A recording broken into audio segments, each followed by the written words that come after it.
అంటున్నానంటే ఎన్నికలకు ముందు ఇవాళ వైఎస్ఆర్ కాంగ్రెస్ పార్టీ అధికారంలో ఉంది. ఎన్నికలకు ముందు ఉన్నటువంటి కలెక్టర్స్ని, ఎస్పీలని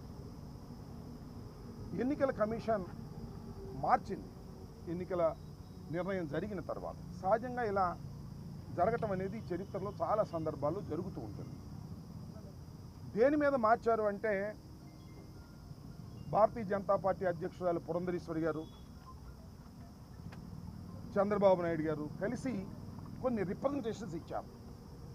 అయ్యా పల్నాడులో ఎస్పీ ఉంటే మాకు ఇబ్బంది అని కాదు, పల్నాడులో ఉంటే శాంతి భద్రతలకు విఘాతం కలుగుతుంది, వైఎస్ఆర్ కాంగ్రెస్ పార్టీకి అనుకూలంగా ఉంటారు వాళ్ళు అనేటువంటి ఒక రిప్రజెంటేషన్స్ ఇస్తే అధికారులు చాలామందిని మార్చారు. సరే మంచిదే, మార్చుకోవడం దానివల్ల మేమేమి పెద్ద ఇబ్బంది పడవలసినటువంటి అవసరం లేదు. ఇక్కడ గమనించాల్సిన అంశం ఏమిటంటే ఎక్కడైతే మార్చారో అక్కడే మళ్ళా సస్పెండ్ చేయాల్సిన పరిస్థితి వచ్చింది. చూడండి దీనిలో ఎంత విచిత్రంగా ఉందో. పల్నాడులో ఎస్పీని మార్చారు, అలాగే అనంతపూర్లో ఎస్పీని మార్చారు, ఐజీని మార్చారు, తిరుపతిలో మార్చారు. ఎక్కడైతే మార్చారో పురంధరేశ్వరి గారి ఎలిగేషన్స్ మీద ఎన్నికల కమిషన్ న్యాయం అనుకుని ఎక్కడైతే మార్చిందో అక్కడే అల్లర్లు జరిగాయి, అక్కడే సస్పెన్స్లు జరిగాయి, అక్కడే మళ్ళీ కొత్త అధికారులు వేశారు, అక్కడే స్పెషల్ ఇన్వెస్టిగేషన్ టీం వేసి విచారణ జరపవలసినటువంటి పరిస్థితి ఏర్పడింది. అంటే ఫ్యాక్ట్స్ ఏంటో ఆలోచించమని ఈ సందర్భంగా నేను ప్రజల్ని కోరుతున్నా.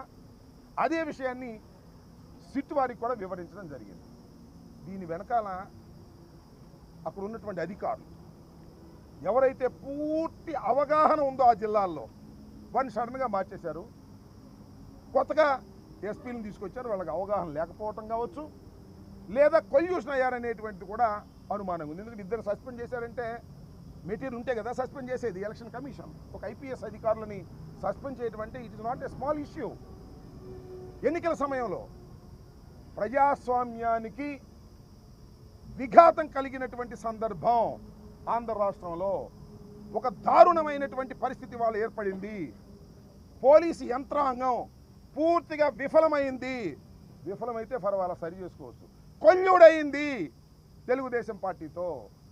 వారి దగ్గర బ్రైబ్స్ తీసుకుని ఎన్నికల్లో తెలుగుదేశాన్ని గెలిపించడం కోసం తెలుగుదేశం వారు పన్నినటువంటి పన్నాగంలో పావులుగా పోలీసులు పనిచేశారు. అంటే దాని అర్థం ఏంటి? కంచె చేను వేసినట్టు కదా. ఎన్నికల సమయంలో శాంతి భద్రతలు కాపాడాలి, బూతులు ఆక్యుపై చేసుకోకుండా ఉండాలి, తగాదాలు జరగకోకుండా చేసుకోవాలి. బూతులు ఆక్యుపై చేసుకున్నారు, తగాదాలు జరిగాయి, తలకాయలు పగిలాయి, కొన్ని ఆస్తులు ధ్వంసమయ్యాయి. కొన్ని గ్రామాల్లోని ప్రజలు ఇప్పటికి కూడా ఆ గ్రామాలకు రానటువంటి దౌర్భాగ్యమైనటువంటి పరిస్థితి ఏర్పడింది. ఇది చాలా దురదృష్టకరమైనటువంటి పరిస్థితి. భారత ప్రజాస్వామ్యంలో చాలా అరుదుగా, ముఖ్యంగా ఆంధ్రప్రదేశ్లో చాలా అరుదుగా జరిగేటటువంటి సంఘటన. దీనికి బాధ్యత వహించవలసింది పోలీసు యంత్రాంగం. దానికి బాధ్యత వహిస్తున్నారు కూడా. ఇవాళ పోలీసు యంత్రాంగాన్ని ఎంక్వైరీ చేయమని మరి ఎన్నికల కమిషన్ ఆదేశించిందంటే it not a small issue. కాబట్టి ఆ విషయాలనే మేము ప్రత్యేకంగా చెప్పడం జరిగింది. ఇంకొక అంశం ఏంటంటే ఎన్నికల సమయంలో జరిగినటువంటి దౌర్జన్యకాండకు సంబంధించి మేము మా పార్టీ వాళ్ళు కేసులు ఇస్తే ఆ కేసులు తీసుకోవడం కావాలి. ఇప్పుడు మన కౌంటర్ కేసులు తీసుకుంటున్నాం బ్యాలెన్స్ చేయడానికి. కేసు కౌంటరు అంటే రెండు మీరు పెట్టారు కాబట్టి మేము కూడా పెడతాం అనేటువంటి ఒక ఫాల్స్ కేసెస్ చేస్తున్నారు. అంతేకాకుండా సెక్షన్స్ 324 వేయాల్సింది కూడా 307 వేసేస్తున్నారు. మా మీద వేసి గందరగోళం చేస్తున్నారు.